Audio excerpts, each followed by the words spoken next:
Bienvenue sur le plateau de la médecine au féminin pour ce nouveau portrait d'une femme d'exception qui se bat contre une maladie qui, elle, ne l'est pas.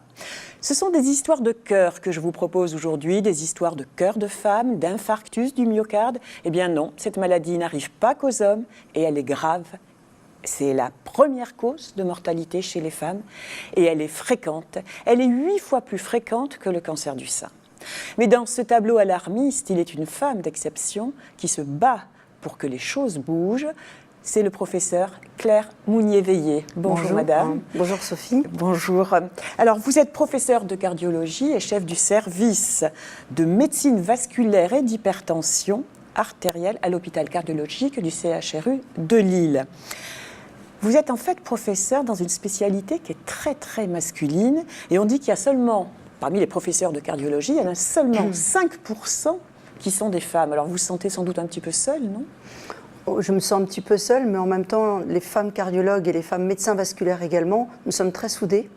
Nous avons toutes un tempérament bien trempé et nous savons ce que nous voulons. Donc nous sommes arrivés avec beaucoup d'acharnement, beaucoup de travail, mais maintenant nous sommes contents d'être là aussi. Puis les hommes nous respectent. Et vous êtes acceptée ? Oui, tout à fait.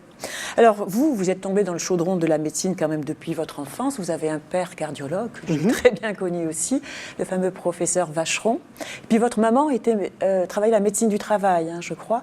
C'est très traditionnel tout ça. Vous ne pouviez pas faire autre chose que de la médecine. Oh, nous sommes 5 frères et sœurs.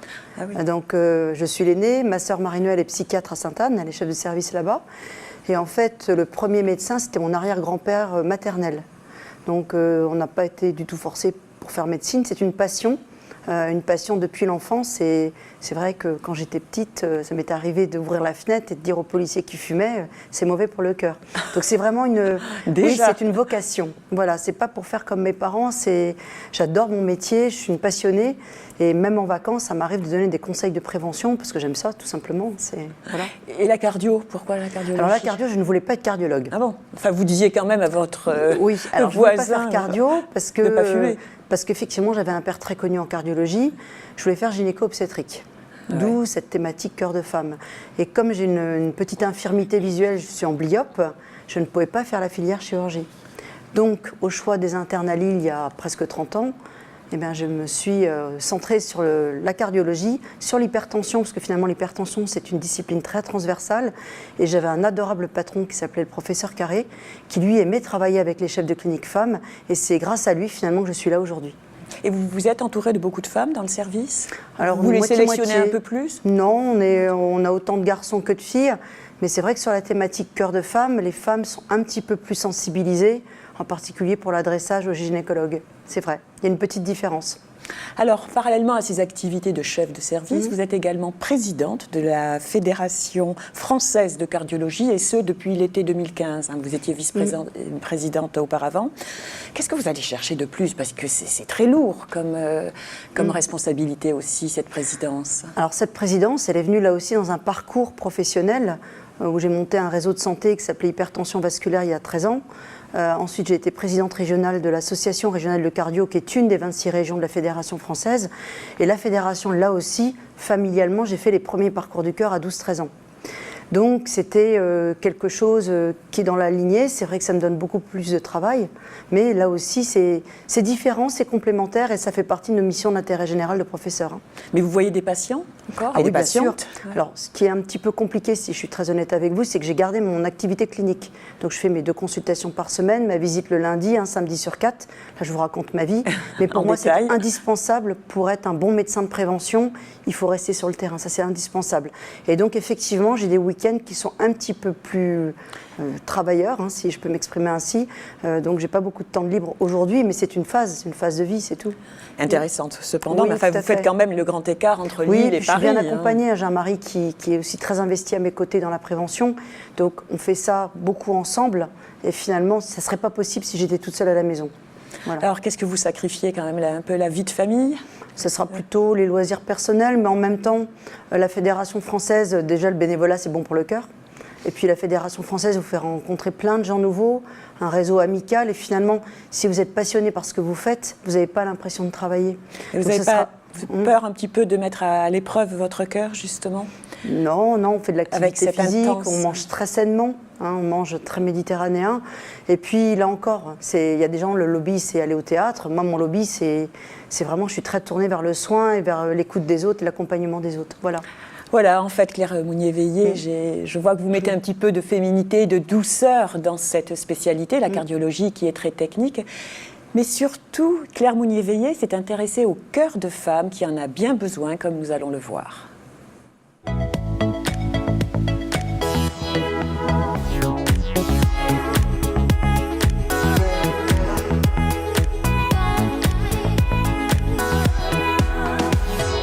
Chaque jour, 400 personnes meurent d'une maladie cardiovasculaire.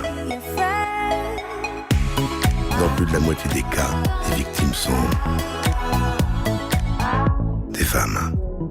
N'attendez plus pour prendre soin de votre cœur. Fédération française de cardiologie. C'est très bien illustré, on se fait bien avoir. On se dit, celui qui va y passer, c'est pas elle, mais lui. Et je crois que c'est un clip réalisé par Maïwenn, vous disiez. Et vous, pendant le passage du film, vous disiez quelque chose sur le tournage ? Oui, nous avons assisté au tournage. En fait, Maïwenn, c'était une super belle rencontre. C'est une femme qui est très sensible. On lui avait expliqué ce qu'on cherchait, c'est-à-dire avoir un film un peu provocateur. Et elle nous a trouvé un montage, donc on lui avait amené un scénario. Et elle a habité ce scénario. Et c'est vrai que sur le lieu du tournage, c'est vraiment elle qui dirige les gestes, les mouvements de la personne. Et les deux acteurs sont vraiment épatants. Ah oui. Ils ont été charmants, on a gardé un lien avec eux. Et ça a rendu ce film, en fait. Quelle est sa diffusion maintenant ? Ça a été diffusé sur TF1, je crois, et différentes chaînes. Et il y a un replay, je dirais. Alors, il y a un replay sur MyTF1. Il est également passé à l'UGC, sur tous les UGC de France fin janvier. Il est actuellement sur le site de la Fédération française de cardiologie et sur YouTube. Et ensuite, on va faire une deuxième vague de préjugés là au mois de mars, au moment de la Journée des femmes. Vous avez eu des retours sur ce clip ? Oui, on a en vue, que ce soit en médias télé, en médias internet, au cinéma, c'est 25 millions de vues. Donc c'est, en fait, autour de nous, on a environ une personne sur 4 qui a vu le film au moins une fois. Et le film est tellement puissant que les gens se rappellent du film. Donc c'est intéressant. Pas forcément la marque Fédé, mais en tout cas, le film, il s'en rappelle. Alors, ce film, ce clip, très bien illustré, comme vous venez de le dire, montre qu'il y a urgence à s'occuper du cœur des femmes parce qu'elles en meurent beaucoup, au final. Enfin, beaucoup, façon de parler. Il y a un taux de mortalité relativement élevé et inacceptable actuellement en France. Quels sont ces chiffres ? Alors, aujourd'hui, les chiffres, c'est une femme sur 3 va décéder d'une maladie, c'est cardio-cérébrovasculaire. C'est l'ensemble, c'est cœur, artères et artères du cerveau. Et c'est vrai qu'il y a une progression très, très significative sur ces 20 dernières années. C'est une épidémie, c'est un phénomène de société où les femmes jeunes de moins de 50 ans vont mourir de plus en plus de maladies cardio-cérébrovasculaires. Et on dit, je disais même en introduction, c'est 8 fois plus de décès que pour le cancer du sein, c'est énorme. Oui, on peut expliquer cela par un problème de dépistage, parce que finalement les facteurs de risque du cancer du sein, comme pour la maladie cardiovasculaire, hormis la génétique, c'est le mode de vie. C'est-à-dire c'est le tabac, c'est la sédentarité, c'est le stress, l'obésité. Et finalement, vous avez cette exposition aux facteurs de risque. Il n'est pas rare non plus d'avoir des femmes qui ont les deux maladies malheureusement, mais le dépistage est mieux fait du cancer du sein que de la maladie cardiovasculaire. Double peine pour certaines. Alors vous disiez, c'est important, pourquoi cette augmentation ? C'est lié au mode de vie des femmes. Et ça, c'est relativement récent. Alors qu'est-ce qui a changé par rapport à des périodes antérieures ? C'est principalement sur ces 20 dernières années qu'on a vu les choses bouger. Donc c'est en fait une exposition à une hygiène de vie délétère. C'est-à-dire que les femmes, elles sont stressées, elles ont un double métier, le travail et puis la maison. Elles fument de plus en plus tôt. L'âge de la première cigarette en France, c'est 11 ans pour les petites filles. Et puis elles sont derrière des ordinateurs, elles bougent moins. Elles vont en voiture au travail, elles vont à la gym en voiture. Et finalement, il y a aussi ce stress, donc un stress professionnel, mais ça peut être aussi un stress affectif. Comment ça marche le stress ? Ça spasme les artères ? Oui, alors le stress, il y a deux choses. Il y a le stress aigu. Vous vous mettez en colère devant moi ce matin, vous avez un risque extrêmement important de faire une fissuration d'artère. De faire une montée brutale de pression artérielle. Ça peut à l'extrême faire ce qu'on appelle le Takotsubo, le faux infarctus de stress, où les femmes sont beaucoup plus sensibles que les hommes à ce stress très important. Et le Takotsubo, ça ressemble à un infarctus sans en être un. Voilà, tout à fait. C'est les symptômes de l'infarctus, sauf que c'est une paralysie brutale du cœur due à une libération d'hormones de stress. Et le cœur ne va plus du tout être capable de se contracter normalement. Et ça revient à la normale? Oui. Alors, à la phase aiguë, ça peut provoquer des troubles de rythme graves, une mort subite, mais dans la majorité des cas, ça régresse complètement avec un traitement médical. C'est une insuffisance cardiaque aiguë réversible, en fait. Et le stress chronique, alors c'est plutôt celui que l'on subit? Oui, non, le stress chronique va aller stimuler le système nerveux sympathique, donc le système qui active la fabrication du mauvais cholestérol, l'intolérance au sucre. Donc le stress chronique fait grossir, ça va favoriser la bouée abdominale, qui n'est pas bonne pour le cœur non plus. Ça favorise également la synthèse de mauvais cholestérol, d'un excès de triglycérides. Donc voilà, donc le stress chronique à la longue a des effets métaboliques pervers, va aussi favoriser la rigidité des artères, donc ça va favoriser la survenue d'une hypertension artérielle. Donc c'est le cercle dévertueux de la protection cardiovasculaire en fait. Oui, parce qu'en fait, vous dites que les femmes sont de plus en plus jeunes. Tout au moins, l'infarctus survient de plus en plus tôt. Pourtant, elles sont protégées par leurs hormones quand même. C'était une fausse carapace alors? Alors, les hormones, effectivement, sont censées protéger nos artères. Mais ces hormones, l'effet protecteur de ces hormones, donc un effet anti-agrégant, relaxant de l'artère, est peut-être contrebalancé par l'exposition aux facteurs de risque. Donc par rapport à un homme, la femme va être beaucoup plus sensible, on l'a vu avec une étude qui s'appelait Interart, que les femmes sont beaucoup plus sensibles à l'effet toxique du tabac, c'est surtout le tabac le premier malfaiteur de l'infarctus, sont plus sensibles au stress, sont plus sensibles au diabète. Donc finalement, ces facteurs de risque classiques, c'est une succession de pertes de chance, ça va aller finalement empêcher cet effet protecteur des oestrogènes. Alors pour illustrer ces propos et cette maladie, rien ne vaut la parole des patients, eh bien c'est le témoignage d'une femme relativement jeune que je vous propose maintenant. C'était il y a 3 ans, un soir de mai, de manière très brutale, quelques douleurs à la poitrine, suivies de douleurs dans le bras, le temps d'appeler les pompiers, d'arriver à l'hôpital et de faire un arrêt cardiaque à l'hôpital. On fait une batterie d'examens, après on vous annonce le diagnostic, on vous annonce que vous avez fait un infarctus. On se demande comment va se dérouler la suite de notre vie, si on va prendre des cachets toute sa vie, et puis est-ce que je vais pas être invalide, est-ce que je vais pas avoir des séquelles? J'ai pas compris pourquoi ça m'était arrivé à moi, parce que même outre le fait que je fumais et outre le fait que je mangeais un peu mal et que j'étais stressée comme la moitié des Français, je vois pas pourquoi une femme de 50 ans pouvait avoir ce genre de maladie. Parce qu'on pense toujours que les femmes sont protégées par leurs hormones et que les femmes sont plus à même à avoir un cancer du sein qu'un infarctus. Après quelques jours en soins intensifs, les médecins m'annoncent que je suis pratiquement guérie, que j'aurai juste un traitement à base d'anticoagulants et de bêta-bloquants, un traitement qui va durer une bonne partie de ma vie, voire toute ma vie. Et on vous propose de faire une cure dans un centre de rééducation. On vous fait faire un peu de sport, on vous apprend à manger et surtout on vous apprend à vivre avec un cœur un petit peu malade. C'est vrai que depuis j'ai changé mes habitudes, j'essaie de stresser beaucoup moins. Je surveille mon alimentation, je fais de l'exercice autant que je peux, je continue mes cours de yoga, j'ai surtout arrêté de fumer, je suis mon traitement à la lettre, je vais voir mes cardiologues quand on me le demande et surtout j'ai une forte envie de vivre et j'ai pas envie que ça recommence et ça recommencera pas. Et puis j'ai envie de dire à toutes les femmes, n'ayez pas peur des maladies cardiovasculaires, on en revient. Eh oui, on en revient, il y a beaucoup de traitements maintenant quand même qui ne sont pas très performants. Très bonne élève, Laurence, quand même, hein. Elle a bien suivi. Je pense que les femmes sont peut-être plus observantes que les hommes quand on leur demande de suivre un traitement. La rééducation était dure parce que c'est moi qui l'ai incitée à aller en rééducation. Vous la connaissez bien? Je la connais très bien. Et je me rappelle lui avoir dit un lundi matin pendant la visite, il faut aller en rééducation. Elle m'a dit, mais je ne peux pas, je viens de me marier, c'est pas possible, comment je vais faire?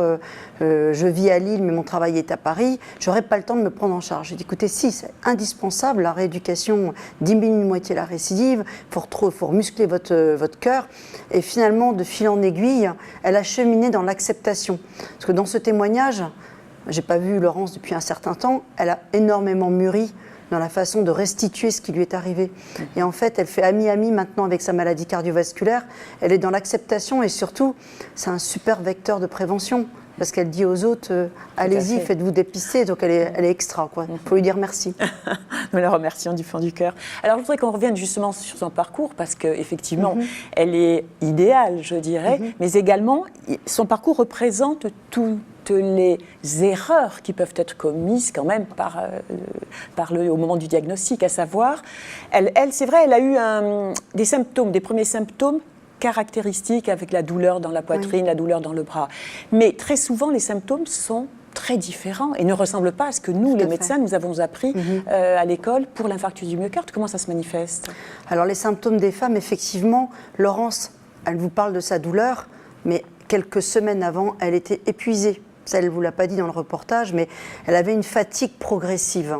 Elle avait du mal à aller au boulot, elle était essoufflée à l'effort. De temps en temps, elle avait l'impression que son cœur faisait un petit peu des dératés. Ça, ce sont les symptômes typiques d'une maladie de femme. Ce qui doit nous alerter, c'est le caractère progressif de cette fatigue, l'impossibilité de continuer son activité physique à l'effort.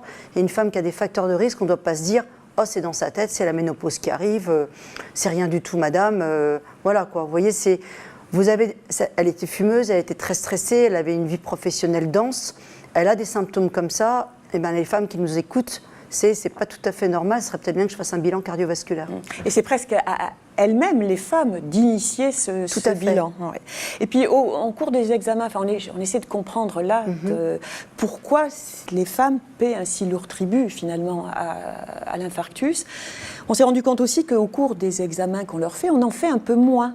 Autant on fait une coronarographie très facilement pour un homme, autant on hésite peut-être un petit peu à la faire une femme. C'est vrai, ça, ou pas? Alors, c'est vrai, ça dépend du mode d'orientation des femmes. C'est-à-dire qu'une femme qui ne se sent pas bien, qui va appeler les urgences de façon indifférenciée, si elle se retrouve aux urgences médicales d'un hôpital X, on ne va pas forcément penser tout de suite à l'infarctus du myocarde. On va penser à un ulcère gastrique, à un problème digestif. Bon. Alors que si on fait le 15, donc le SAMU dans le camion a l'électrocardiogramme et les troponines. Et là, sincèrement, il n'y a pas de retard de prise en charge parce que ces femmes, le diagnostic est fait, elles vont aller directement en salle de choro. Donc il y a quand même eu en France une amélioration des prises en charge avant l'arrivée à l'hôpital. Ça, c'est vrai. Ce qui est plus ennuyeux, c'est la femme qui a des symptômes chroniques, qui a une maladie qui évolue à bas bruit et on ne s'en rend pas compte tout de suite. Où là, effectivement, elles ont moins d'exploration qu'un homme. Et puis il y a une autre partie de la prise en charge qui est particulière aussi et où les femmes malheureusement subissent un peu une perte de chance, c'est qu'on les traite moins fort, je dirais. Il y a certains médicaments qu'on donne pas parfois, ou moins, ou qu'on arrête rapidement. Alors là, c'est toujours vrai. Ça là, c'est encore vrai. C'est-à-dire qu'une femme, normalement pour l'infarctus, on met 3 familles de médicaments, sans les détailler ici. Eh bien, ces femmes, elles vont avoir les médicaments, mais pas forcément en dose maximale. On va oublier un des 3 médicaments. Et surtout, ces femmes-là qui font par exemple un infarctus, on va oublier de leur demander si elles n'ont pas un traitement hormonal qui pourrait aggraver les choses. Donc on peut se retrouver en consultation d'expertise après, en se disant vous avez votre traitement, il n'est pas optimisé, puis vous avez encore un traitement qu'on aurait dû arrêter. Donc voilà, c'est effectivement, je ne vais pas dire que c'est du sexisme, mais on ne sait pas pourquoi les femmes, on n'est pas optimal avec elles. C'est encore un phénomène de société. Mais est-ce que anatomiquement, il y a des différences? Parce que finalement, on va peut-être en revenir à ça. Alors on parle d'artères beaucoup plus petites, donc c'est plus difficile de voir des sténoses ou des rétrécissements. Alors la maladie coronaire de la femme n'est pas la maladie coronaire de l'homme, elle est différente avant 60 ans. C'est des lésions totalement différentes. C'est-à-dire qu'une femme un peu plus jeune, qui n'est pas encore ménopausée, on va dire, va plutôt faire des dissections de l'artère coronaire, c'est-à-dire l'artère qui fait la poupée russe, une artère qui se clive, qui se déchire. Les poupées russes, on a tous vu, les petites poupées qu'on enfile les unes dans les autres. Les poupées russes, voilà, c'est un peu ça. Et ça, on peut voir ça notamment après l'accouchement, parce que les oestrogènes fragilisent les artères, et avec l'effort d'accouchement, ça peut déchirer une artère. Il ne faut pas non plus faire peur aux femmes. À bas bruit, oui, ça suinte. Voilà, tout à fait.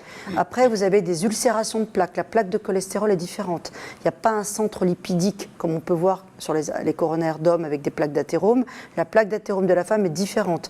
Donc, la lésion, c'est comme quand on se brûle ou ça suinte un petit peu. Eh bien là, vous allez avoir une érosion de plaque. Et cette érosion de plaque va envoyer des petits caillots un petit peu partout, où ça peut faire des petits caillots qui bougent brutalement l'artère.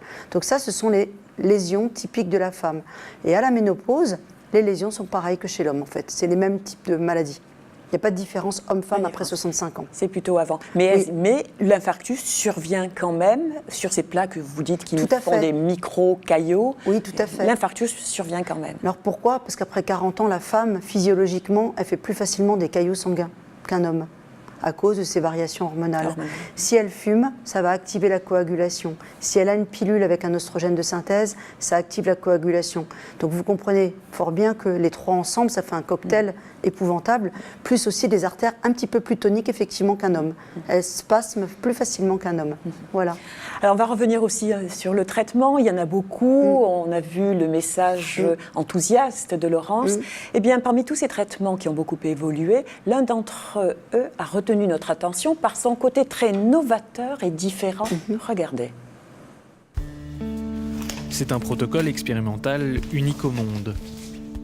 Au cœur du laboratoire de biologie cellulaire de l'hôpital Saint-Louis, les équipes du professeur Larguero cultivent des cellules souches embryonnaires pour les transformer en cellules cardiaques. Objectif, redonner de la vigueur aux cœurs qui ne battent plus assez. Le protocole s'adresse à des patients et des patientes qui sont, comme vous le dites, en insuffisance cardiaque sévère et donc qui effectivement ont eu un ou plusieurs zones d'infarctus. C'est une zone lésée dans laquelle on ne retrouve plus de cellules cardiaques puisqu'elles sont toutes mortes après l'infarctus du myocarde. Et c'est sur cette zone que le professeur Ménaché va déposer ce pansement dans lequel on a inclus nos cellules d'intérêt. Au laboratoire, c'est le docteur Vanneau qui produit ces pansements novateurs. Les scientifiques imitent la nature. Ils travaillent sur les cellules embryonnaires. Au bout de quelques jours, le miracle s'accomplit. Les cellules embryonnaires sont devenues des cellules cardiaques. Le rôle des cellules cardiaques, c'est justement de contracter, en fait, de se contracter et d'assurer le rôle de pompe du cœur. Le professeur Vanneau injecte ces cellules dans un patch qui est ensuite transmis aux chirurgiens de l'hôpital Georges Pompidou. Ce patch, comme vous le voyez, est déposé sur la zone d'infarctus qui est en dessous. Et ensuite, le chirurgien va rabattre cette partie-là, qui s'appelle le péricarde, qui est une membrane qui entoure le cœur. Ainsi, le patch adhère à la paroi cardiaque. Cette thérapie suscite de grands espoirs, mais à ce jour, seules 4 personnes en ont bénéficié, dont Jacqueline. Elle a été l'une des premières, en plus d'un pontage, à recevoir ce patch. À l'époque, pas question pour elle de refuser ce nouveau traitement. J'ai accepté sans réfléchir, parce que dans l'état où j'étais, ça ne pouvait que faire du bien à mon cœur. Hein. Je refais des choses que je ne faisais plus avant d'être hospitalisée. Je veux dire, monter les escaliers, marcher, hein, il faut que je marche. Et puis bon, je revis, quoi. Je fais mes courses, je garde mes petites filles. Avant, c'était plus possible. Avant l'opération, c'était plus possible. Et pour Jacqueline, derrière la légitime prudence du corps médical vis-à-vis de ce traitement, il est évident que cette thérapie est efficace. J'en suis persuadée. D'ailleurs, ça s'est vérifié à l'échographie. Hein. Les premières échographies, 3 mois après l'opération, ils sont aperçus que du côté où ça battait plus, ça commençait à rebattre. C'est génial, quoi. Première échographie, c'était 3 mois après l'opération. Après, j'ai eu 6 mois et tout, mais ça s'est confirmé au fur et à mesure des échographies. Claire Mounier-Villiers, vous y croyez à la thérapie cellulaire? Ça paraît un peu miraculeux. Ça fait partie des espoirs de la recherche en cardiologie aujourd'hui. Oui, quand on écoute cette femme, on a envie de dire il faut pousser cette recherche dans ce sens-là. Alors, dans cette technique, si j'ai bien compris le reportage, il y a un pontage. C'est à l'occasion d'un pontage, ils en profitent pour effectivement au niveau de la zone où il n'y a plus du tout de myocytes, de petites cellules musculaires qui se contractent, ils vont finalement mettre des nouvelles cellules qui vont aller habiter cette zone fibrotique pour pouvoir se développer, se multiplier. Et notre corps humain est finalement incroyable parce qu'il est capable à nouveau, avec une toute petite impulsion, de refabriquer un muscle presque sain, dirons-nous. Il faut quand même être prudent. 4 personnes, il faut il y a de l'espoir, mais il faut rester quand même dans la prudence et en tout cas, il faut pousser la recherche dans ce sens-là. C'est très important. Ce que j'ai retenu, c'est qu'une femme, c'est Oui, une femme qui a accepté quand même Oui, un tout à essai. fait. Alors certes, il y a un pontage en même temps, donc le risque est relativement diminué, mais c'est une femme. Il y a souvent des femmes dans les études. Elles sont Alors, je suis moins très couardes que les Oui, hommes, je non, dirais. mais en fait, je suis contente de voir qu'il y a une femme, parce que dans nos essais thérapeutiques, effectivement, il n'y a que 15% de femmes. Et c'est depuis un médicament qu'on appelait la thalidomide, qu'on donnait pour les femmes qui avaient des contractions. Il y a eu une sorte d'arrêt pour les inclusions de femmes en âge de procréer dans les essais thérapeutiques. Mais cette recherche, effectivement, j'ai envie de vous dire, il faut booster la recherche cardiovasculaire. C'est hyper important chez les femmes. Oui, et faire des études spécifiques femmes. Oui, tout à C'est ça, fait. sans Alors, on comparaison. a une Alors, étude qui va bientôt démarrer là-dessus, justement. est-ce qu'il y a d'autres pathologies, avec d'autres organes, où il y a une telle différence entre les hommes et les femmes? D'autres pathologies Parce qu'à ma connaissance, il y en Alors a vous avez pas. d'autres pathologies ici, alors ça sera toujours dans le système cardiovasculaire, pour ce qu'on appelle l'artérite, cette maladie athéromateuse des artères de jambes. Là aussi, j'ai en tête une femme dont je parle en conférence grand public, qui avait complètement bouché son aorte au niveau des aortes et artères iliaques, et qu'on avait traité pour une sciatique pendant des années, à coup d'anti-inflammatoires non stéroïdiens qui étaient dangereux pour cette maladie justement, et on a redressé un diagnostic des années plus tard. Donc je dirais dans ce que je connais, ça sera oui, les symptômes sont différents. Alors c'est moins vrai pour l'accident vasculaire cérébral, où les femmes sont aussi bien soignées que les hommes. Tant mieux. Voilà, mais il est temps de passer maintenant au quiz et ces grandes questions que vous vous posez et auxquelles nous allons faire des petites réponses.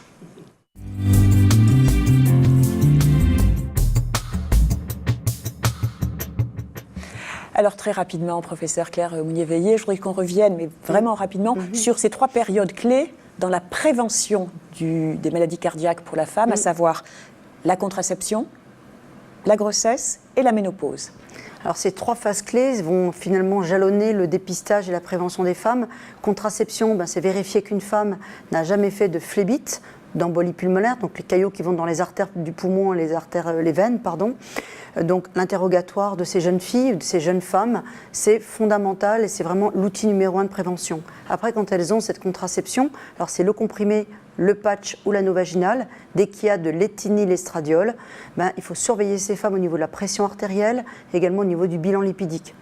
D'accord. La ménopause, le traitement hormonal, Alors, le traitement à hormonal, délaisser ou pas? Non, pas à délaisser. Vis-à-vis du cœur. C'est même pas le même cas de figure tout à fait que la contraception, mais presque. C'est-à-dire qu'une femme qui n'est pas bien dans sa vie, qui a d'importants syndromes climatériques, c'est pas forcément les bouffées de chaleur, ça peut être une insomnie, une agressivité, une sensation de mal-être, elle va grignoter. Elle va grignoter, elle va grossir.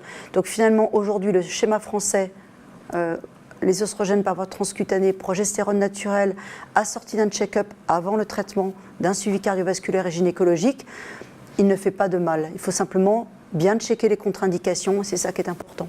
La grossesse, ça peut être un révélateur de problèmes cardiovasculaires aussi? Tout à fait. Alors la grossesse, c'est finalement une situation, dans notre jargon de médecin, on parle de stress vasculaire et métabolique. Donc une femme enceinte doit accueillir brutalement 5 litres de sang. Donc ça peut révéler une maladie valvulaire. Les femmes qui ont du mal à faire leur placenta, ça peut donner de l'hypertension, une atteinte rénale. Et puis ces femmes-là, il faut savoir celles qui ont eu de l'hypertension au cours de la grossesse ou du diabète pendant la grossesse, il faut les surveiller tout au long de leur vie. Ce sont les mêmes qui pourront faire un accident au moment de la ménopause. Je voudrais revenir sur une chose qui me semble très importante, c'est le killer numéro 1, je dirais, l'association killer numéro 1 pendant le traitement par les œstroprogestatifs, pendant la pilule, c'est tabac et pilule. Tabac, pilule, c'est toujours la même chose. C'est vraiment à éviter, en tout cas après 35 ans. On ne donne plus de contraception avec oestrogène si la femme a du mal à arrêter de fumer. Ça, c'est un message clé. Parce que là, franchement, ça fait des dégâts artériels et veineux. Donc après 35 ans, la femme doit le savoir. Dans ces cas-là, il y a d'autres moyens de contraception qui sont efficaces et en tout cas pas prendre d'oestrogène de synthèse. Et arrêter de fumer. Et arrêter de fumer, bien sûr. Mais parfois, c'est compliqué, il faut le travailler dans le temps. Le sel, c'est l'ennemi du cœur, le chocolat l'ami? Oui, on peut dire ça comme ça. Ça dépend quel type de chocolat.